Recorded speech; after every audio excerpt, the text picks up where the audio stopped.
Recently, myself and two other creators got together for a little layout war. Our goal was to recreate the Superstation. AceofTrains 77 used wooden railway, while Granpuff and I used Tomy. The original Superstation has Cranky sitting on top of the sheds with tracks going to him, as well as Harold, Thomas, James, and Percy. There was also representation for Knapford Station, the Blue Mountain Quarry, the Steamworks, etc. In order to make some sense of everything, we laid out a few rules to follow. We were required to use Cranky, Tidmouth Sheds, Knapford Station, a large bridge, either a quarry or Harold-centric destination, a single track item representing the Steamworks, something representing Gordon's Hill, and 2 mini destinations of our choosing. We also bound ourselves to using Thomas, Percy, James, and Harold as the only characters, and no more than 6 total pieces of rolling stock. Other stipulations were based on features of the Superstation itself that we carried over to our layouts. We had to have Cranky and tracks on top of or sitting over the sheds. We couldn't include any other characters apart from the required ones, with Annie and Clarabelle being the only exceptions, and the amount of signals and signal boxes had to be proportionate to the amount of switches used as well. We had 45 minutes to start with, but the others needed an extension, so it turned into roughly 55 minutes. Here's what I ended up creating.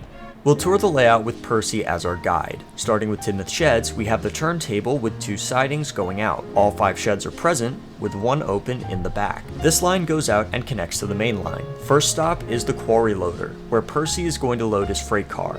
Next, we go around past Harold and begin the climb. We come to the suspension bridge's upper section, and then ascend once more to the docks. James was given 2 troublesome trucks with freight, and Percy can watch Cranky do his jig. After that, we come down to Gordon's Hill, and then around through a small tunnel. We pass through the lower section of the suspension bridge before coming to a switch. The right track goes under the risers and then splits again to go back to the quarry loader. Backtracking to the first switch, if we go straight, we hit a double track section before entering Knapford Station. Thomas is pulling Annie and Clarabelle with 2 of the Knapford lines ending in buffers. Continuing through Knapford, we come around a loop to a Y switch that connects to the previous line. Going forward, we pass the shed representing the Steamworks. Further along the straight is a windmill that can be spun by the engine's wheels. We come around back to the hill, and that completes our tour.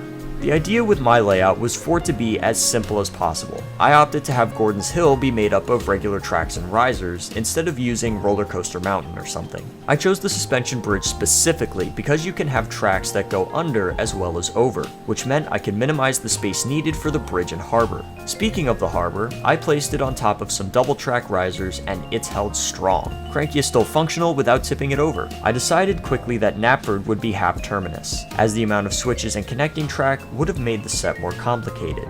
I featured the tunnel and windmill as my mini destinations, since they were small and added memorable features of Sodor. I'm pretty happy with this layout overall, and I hope you will all vote for my layout in the poll linked below. But wait! If you haven't already, go check out AceofTrains 77 and Granpuff's layouts as well. Vote for whichever layout you think best represents the Superstation.